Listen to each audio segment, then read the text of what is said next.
Olá, meus amigos, a paz do Senhor. Nós estamos começando a nossa sexta aula e o título da aula de hoje é Construa um relacionamento com Deus. Este é o título da nossa aula. Então, se você já preparou aí a sua Bíblia, o seu caderno, coloque já o título para que a gente possa construir a nossa reflexão, esse tempo de aprendizado em nome de Jesus. Construa um relacionamento com Deus. O texto que nós vamos iniciar aqui a nossa aula está em João capítulo 15, o versículo 17. Se você pode, anote aí, abra sua Bíblia em João 15, o versículo número 7. João capítulo 15, o verso 7 vai dizer o seguinte: Se permanecerdes em mim e as minhas palavras permanecerem em vós, pedireis o que quiserdes e vos será feito. Amém, graças a Deus. Meus amigos, veja bem, a primeira coisa que nós precisamos entender é que a oração, ela estabelece o nosso relacionamento com Deus. A base do nosso relacionamento com Deus é uma vida de oração. A oração nada mais, nada menos é do que você conversar com o Senhor, você colocar ali os seus desafios, os seus pesares, as suas conquistas, é você ter um tempo de partilha com Deus, um tempo de comunhão com o Senhor. Então, construir uma vida de oração é fundamental para que nós possamos construir um relacionamento com Deus. E a primeira coisa que a gente vai aprender aqui nessa aula é sobre orar. Como nós começamos uma vida de oração, como nós devemos orar. Aqui a palavra de Deus em João capítulo 15, o versículo 7 diz que se nós orarmos a Deus e se as palavras do Senhor estiverem no nosso coração, e se nós estivermos em Deus, nós estivermos ligados a Deus, nós poderemos pedir qualquer coisa que assim será feito. Mas como que nós vamos conseguir pedir? Como que a gente tem esse acesso? Como que a gente vai falar com Deus para poder conseguir alcançar esse lugar espiritual, esse lugar sobrenatural na nossa vida? Através da oração. Então, é fundamental que eu e você, nós saibamos como orar. Veja bem, aprender a orar é uma das práticas mais importantes da vida cristã. Certa vez, Jesus ele ensinou os seus discípulos a como orar. E essa oração ficou conhecida como a oração do Pai Nosso. Certamente você conhece essa oração, que é a oração dominical, que está lá em Mateus, o capítulo 6, o versículo 9 até o versículo número 13. Muitas pessoas repetem todos os dias essa oração de forma religiosa, de forma mecânica. Nem mesmo sabem aquilo que estão dizendo, sabem a profundidade daquilo que está escrito nessas palavras, né? nessa oração. Todavia, o Senhor ele não quer que você repita essa oração de forma mecânica, de forma robotizada. O Senhor ele não quer que você repita essa oração meramente por um ato religioso, mas Ele te ensinou através dessa oração um roteiro para que você pudesse seguir e a partir disso você construísse com as suas próprias palavras, com as suas próprias expressões, um tempo de comunhão com Deus, um tempo de relacionamento, de oração com o Senhor. Então, a oração do Pai Nosso, veja bem, ela é apenas o quê? Um modelo, um padrão para ser seguido nas nossas orações. É claro que você pode orar essa oração do Pai Nosso, sem sombra de dúvida, devemos orá-la, mas não de forma mecânica e nem de forma religiosa. Entenda, ela é primeiramente o quê? Um modelo, para que a gente consiga construir a partir dela uma oração correta, centrada, bíblica e que agrada o coração do Pai. Então veja bem, use a oração do Pai Nosso como se fosse um roteiro, né? Para orientar as suas demais orações, as suas orações diárias diante do Senhor. Então esse é o primeiro ponto. E agora eu vou dividir aqui algumas questões, né? Dentro desse ponto a respeito de oração, para nós aprendermos a orar.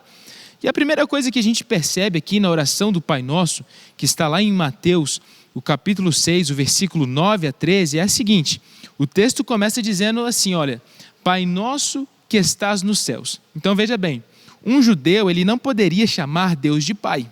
Você sabe muito bem disso, já passou pelas aulas aí anteriores e eu creio que isso já foi estabelecido na nossa conversa. Então, um judeu, ele não poderia chamar Deus de Pai, mas hoje, pela fé que nós temos em Cristo Jesus, tanto você quanto eu, nós podemos chamar o Senhor de Pai, nós podemos chamar o Senhor de Paizinho.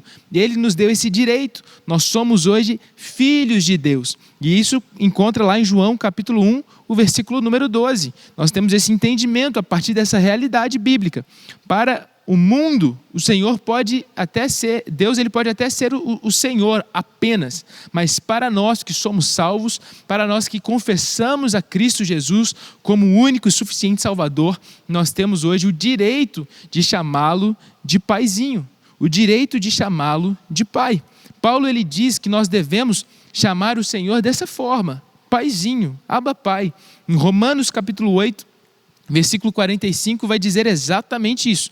Eu vou citando alguns textos e você vai anotando aí na sua agenda, anotando no seu caderno para você poder testificar e comprovar essa leitura. Amém, gente? A gente vai fazendo de uma forma bem fluida, mas todas as vezes que eu citar um texto aqui, você anote, abra na sua Bíblia para que a gente consiga dar continuidade. Vamos lá. Então, em Romanos capítulo 8, o versículo número 45 fala exatamente isso, que nós podemos chamar o nosso Deus, o nosso Pai, de não apenas Pai, mas de Paizinho. Então, o primeiro ponto da nossa oração é estabelecermos uma comunhão com o Senhor, estabelecermos um relacionamento claro. Ele é o nosso Deus, Ele é o nosso Senhor, mas Ele é o nosso Paizinho. Ele é aquele que se importa e zela pelas nossas vidas. A palavra do Senhor vai dizer, né? Qual pai que ouve o filho pedindo um pão e vai dar uma cobra para o filho? Isso não existe. Então o nosso Deus, ele sabe agradar cada um de nós. A segunda coisa que nós percebemos na oração do Pai Nosso é que Jesus ele fala o seguinte, olha, santificado seja o teu nome. Então aqui ele está nos ensinando a devolver a adoração para Deus, o louvor a Deus. Santificar é separar, é colocar o nome de Deus acima de todo nome. Mas qual é o nome de Deus? Deus se revelou a Moisés falando o seguinte, olha, eu sou o que sou. E é como se ele dissesse o seguinte, olha, eu sou tudo o que você precisa. Então Deus ele é tudo que você precisa para poder sobreviver. Você precisa de alimento? Ele é o alimento, Ele é o pão da vida. Você precisa de água? Ele é a água da vida. Você precisa de sabedoria? Ele é a fonte da sabedoria. Você precisa de amor? Deus é amor. Tudo o que nós precisamos para viver, Ele é. Então Deus, né, a gente vê lá em Moisés, né, Moisés dizendo isso, que quando ele encontra com o Senhor ali no deserto, e aquela sarça pega fogo, e aí Moisés fala assim, mas Senhor, eu vou para o Egito lá poder resgatar o teu povo, mas se eles me perguntarem quem que está me enviando, eu vou falar o quê? Aí Deus fala o seguinte, olha, diga que o eu sou te enviou. Essa é a característica de Deus, esse é o nome de Deus, Ele é o que é. Em hebraico nós podemos ver também que essa expressão ela é utilizada como Yahvé, ou Javé. Esse é o nome do nosso Deus. No Antigo Testamento, muitas vezes o nome de Deus vem acompanhado de suas características. Então, perceba bem. Na Bíblia, o nome é a realidade da pessoa. E sabemos que Deus não pode negar o seu próprio nome. Por isso, a nossa fé é no nome do Senhor. Santifique-o, honrando, exaltando e confessando este nome bem alto, porque assim você será abençoado, nós seremos abençoados. Então não diga o nome de Deus em vão e nem aceite brincadeiras com o nome de Deus. Então veja bem, o nome das pessoas dão característica para as pessoas, revelam quem são essas pessoas. Certamente você deve se lembrar do motivo ou do significado do seu nome. Eu me chamo Silas Rafael e a palavra Rafael, o nome Rafael significa Deus que cura. Jeová Rafá, né? Já ouviu essa expressão? Jeová Rafá, o Deus que cura. E antes eu não me chamaria Rafael, mas foi colocado este nome por um significado. Por que colocaram este nome? Porque quando eu estava nascendo, houveram algumas complicações ali, eu tive algumas convulsões, um cenário bem complicado, mas Deus curou. Então por isso a minha mãe, os meus pais, eles acrescentaram esse nome. Não, peraí, não vai ser apenas Silas, vai ser Silas Rafael, porque o Senhor curou esse jovem, curou esse garoto. Vocês estão conseguindo me entender? Então, o nome de Deus é a mesma coisa. Tudo que você imagina de característica vem acompanhado com Deus, vem acompanhado com o nome do Senhor, vem acompanhado com essa realidade. Então, por isso, nós não devemos brincar de forma alguma com o nome de Deus, de forma alguma com o nome do nosso Senhor. A terceira coisa que nós percebemos aqui na oração do Pai Nosso é o clamor. Nós já falamos de estabelecermos uma comunhão, de louvar e engrandecer o nome de Deus, de santificar o nome de Deus, e agora falaremos sobre o clamor, que é a parte da oração que está dizendo o seguinte: olha, venha o teu reino. Então, esse é o terceiro ponto que nós precisamos entender. Reino é o espaço de domínio absoluto de um soberano. O reino de Deus é o governo de Deus sobre a terra. O governo de Deus precisa se manifestar na sua vida pessoal, na sua família, na sua igreja e também na nossa nação. Veja bem, o reino tem a ver com o domínio. Se nós cremos que Deus, Ele criou todo o universo, os céus e a terra, o reino dele também se estende por todo o universo, pelos céus, pela terra, por tudo aquilo que nós conseguimos ver e por aquilo que a gente também não consegue ver. Veja bem, o Brasil faz parte, de uma... como que eu posso dizer para vocês? A nossa nação, ela tem os seus limites, tem ali as suas fronteiras, mas se você vai para uma outra nação, você consegue ter ali a embaixada daquele país, Você tem a embaixada americana aqui, e tudo isso tem a ver com o reino, tem a ver com o domínio. Agora, o reino de Deus, ele se estende pelo universo inteiro. Logo, o seu domínio também se estende por todo o universo. Então, quando nós clamamos, venha o teu reino, nós estamos dizendo o seguinte: Senhor, que a cultura do céu, aquilo que é uma realidade no céu, se sobressaia para a realidade da terra. Aquilo que é a realidade aí no céu, que seja a realidade aqui. Talvez aqui na terra você viva uma vida de limitações financeiras, limitações na saúde, limitações até mesmo no entendimento de algumas coisas, mas para o reino dos céus, para Deus, não existe limites. Então você pode se apropriar dessa realidade para a sua vida. E nós devemos nos apropriar dessa realidade, clamando, venha o teu reino. Certa vez eu fui em uma igreja e estava ali um cara pregando, um rapaz pregando de uma forma muito simples, com um português muito limitado, mas cheio de autoridade, cheio de sabedoria, cheio de conhecimento, porque ele falava a partir de uma realidade do reino de Deus. E isso revestia aquele homem de total sabedoria, de total autoridade, de total unção. Então é importante, importantíssimo que nós clamemos cada vez mais pelo reino de Deus e pela realidade de Deus na nossa terra. Sabemos que depois da queda do homem, a terra caiu debaixo de uma mão usurpadora, que é a mão do diabo. O diabo, ele reina, ele é um dos príncipes desse mundo, um dos dominadores desse mundo. Mas nós entendemos que o homem, ele foi criado para poder administrar a criação de Deus, administrar essa terra. Então, por mais que este título esteja nas mãos do diabo, nas mãos de Satanás, você pode hoje se apoderar disso, se apropriar disso legalmente, porque foi estabelecido isso sobre você. O reino de Deus nos pertence. Jesus, ele veio para estabelecer o seu reino aqui na terra, e ele fará isso por intermédio da sua vida. Então é extremamente importante que você clame e que você declare essa verdade: Senhor, venha o teu reino sobre mim. Senhor, a minha saúde não está muito boa, mas eu creio que no teu reino existe cura. Então eu clamo o teu reino sobre a minha saúde, o teu reino sobre a minha cidade, o teu reino sobre a nação. Senhor, olha, o Brasil, ele é conhecido como o país do carnaval, mas eu creio que o teu reino pode ser estabelecido aqui. O quarto ponto que nós percebemos é a intercessão. Aqui está escrito: faça a tua vontade. Então entenda, ser um discípulo é seguir a vontade do mestre. É estar no reino e se submeter à vontade do rei soberano. Muitos crentes ainda não governam as suas próprias vidas e fazem tudo de acordo com o seu próprio pensamento. Você precisa orar todos os dias para conhecer e fazer a vontade de Deus e identificar essa vontade em todas as áreas da sua vida.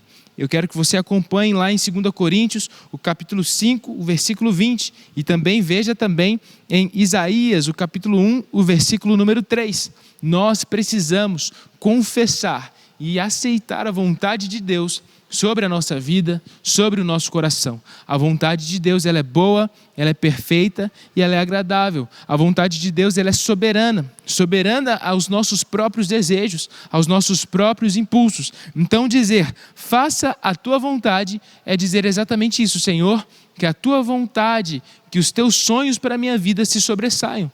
Os sonhos de Deus são muito mais altos, muito maiores do que os nossos. Então nós precisamos aceitá-los e dizer, Senhor, eu creio que isso é uma realidade. Eu estou disposto a viver os teus sonhos para a minha vida. Perceba, gente, quando você tem uma criança em casa, você talvez fala para aquela criança o seguinte, olha, qual que é o seu sonho? E aquela criança na simplicidade vai falar, olha, o meu sonho talvez é comprar uma bicicleta. Até os meus 10 anos de idade, esse era o meu maior sonho, ter uma bicicleta. Mas certamente os sonhos que o meu pai tinha a meu respeito eram muito maiores do que uma simples bicicleta. Ele já me via casado, já me via com uma carteira de motorista, já me via morando sozinho, ele já via os netos dele, ele já tinha inúmeros pensamentos ao meu respeito, coisas que eu nem imaginava. Então essa é a realidade de Deus para nós. A vontade de Deus, ela sempre sobressai a nossa vontade. Ela sempre é maior, ela sempre é soberana à nossa realidade. Então nós precisamos estar sempre atentos a cumprirmos e a obedecermos à vontade de Deus, porque isso fará de nós um discípulo verdadeiro. Em quinto lugar, nós temos aqui uma petição.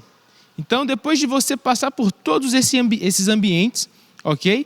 A gente passou aí por um ambiente de comunhão, por um ambiente de louvor e adoração, passamos por um ambiente também de clamor, passamos por um ambiente de intercessão e agora nós vamos passar por um ambiente de petição. Então é só agora que você vai começar a pedir coisas ao Senhor. Aqui vai dizer o seguinte, olha, dá-nos o pão de cada dia. Então veja bem, o pão aqui pode significar tanto um suprimento material, como também um suprimento espiritual. Sabemos que o Senhor não deseja que nós nos preocupemos com o dia de amanhã. Por isso, Ele nos orienta a pedir o pão diário, o pão de cada dia. Entenda que Deus ele se preocupa com o seu suprimento. Não existe nada tão grande que Deus não possa fazer, mas também não existe nada tão pequeno para nós que não seja também importante para Deus. Então, independente daquilo que você está passando, enfrentando, Deus ele se importa. Deus ele se importa com você. Não existe nada grandioso demais que Deus não faça e nem nada pequeno demais que Deus ele não vá se importar. Então, para todo dia, a cada dia, existirá sempre um alimento do céu preparado para nós, uma provisão de Deus preparada para nós. O sexto ponto que eu quero colocar aqui é a confissão. Vai anotando aí. Esse é o sexto ponto. O quinto ponto é a petição. Agora, o sexto ponto é a confissão. E aí na oração do Pai Nosso vai estar escrito, perdoa-nos assim como nós também perdoamos. Então veja bem, se você não perdoar aos seus irmãos, se você não perdoar aos outros, você também não será perdoado por Deus. Nós já passamos por uma aula que fala só a respeito de perdão. Então este é um ponto muito importante. Se você quer ser perdoado, você precisa aprender a perdoar. Porque se você se recusar a perdoar alguém, a sua oração será imediatamente bloqueada. Você não vai conseguir ter uma vida de comunhão com Deus. A oração é o que estabelece comunhão. Então, se a sua oração é bloqueada, automaticamente você perde uma vida de comunhão com Deus. Você perde uma vida de intimidade com Deus. Então, para que a sua oração não seja bloqueada, não seja impedida, interrompida, você precisa liberar perdão. Você precisa aprender a perdoar. Esse bloqueio acontece dentro de você mesmo, porque você não vive para com as outras pessoas aquilo que talvez, aquilo que você pede para si mesmo. Então veja bem, Deus ele se recusará a ouvi-lo até que você se resolva com o seu irmão, ou então pelo menos faça a sua parte, assim como está escrito lá em Mateus capítulo 5, o versículo 23 a 24. A parte que você tem que fazer, que te cabe, faça em nome de Jesus. Amém? Então, por isso, tenha o perdão como um estilo de vida. perdoe diariamente. A pessoa mais certa é aquela que perdoa primeiro. Não é aquela que tem a razão muitas vezes, não. Mas é aquela que já se posiciona em um lugar, em um ambiente de perdão e de reconciliação. Sétima coisa, proteção. Não nos deixe cair quando tentados. Essa é uma parte da oração extremamente poderosa. Então, quando você for orar, você também precisa clamar por proteção. Jesus ele foi tentado e testado, e você também será tentado e testado da mesma forma. Os testes virão, então por isso você precisará estar preparado para cada um desses testes. A maneira como você deve se preparar é pedindo a Deus que te livre dessa tentação e principalmente te livre da queda. Então reconheça que você tem desejos, que você tem impulsos, todos nós temos. Então seja humilde, reconheça e já exponha isso para Deus. Senhor, olha, eu tenho dificuldades nessa área, eu tenho limitações nessa área, então eu já estou confessando isso a Ti, pedindo proteção, pedindo ajuda, pedindo auxílio no nome de Jesus. Então veja, peça então socorro ao Espírito Santo e você experimentará a vitória diariamente. Você pode acompanhar lá em Hebreus, o capítulo 4, o versículo 16. A experiência mostra que a melhor maneira de nós pedirmos socorro é em voz alta, talvez até mesmo gritando. Então experimente fazer isso e veja como vai ser poderoso o agir de Deus na sua vida. Quando você for pedir socorro, pedir proteção, não faça com timidez, com vergonha ou de forma silenciosa, mas realmente se expresse diante de Deus. Quando você vê alguém passando por um tempo de dificuldade, a casa está caindo, está pegando fogo, o que a pessoa vai fazer? Ela vai gritar, ela vai pedir socorro, vai falar assim, meu Deus, alguém me ajuda. Então, esse é o mesmo comportamento que você tem que ter a respeito dos seus desafios diários quando se trata do pecado. 8º ponto, guerra espiritual. A oração do Pai Nosso vai continuar dizendo, olha, livra-nos do mal. Então você tem que entender que a sua oração também é uma forma de você estar se posicionando em uma batalha. Veja bem, nós precisamos entender que estar inserido que estar orando, estar num tempo de oração é também estar inserido numa guerra espiritual.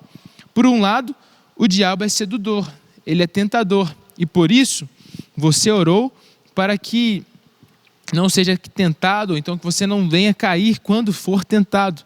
Mas por outro lado, saiba que o inimigo é o destruidor e ele tentará de todas as formas destruir o seu conforto, destruir a sua alegria, a sua vida, a sua família e tudo mais que te envolve. Então você precisa orar todos os dias pela proteção de Deus. Você precisa orar todos os dias para que o Senhor te livre do mal. Saiba que a batalha é inevitável. Então entre nela para vencer em nome de Jesus.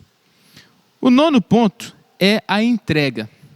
E nós já estamos caminhando para o final dessa aula. É o último ponto, que é a entrega.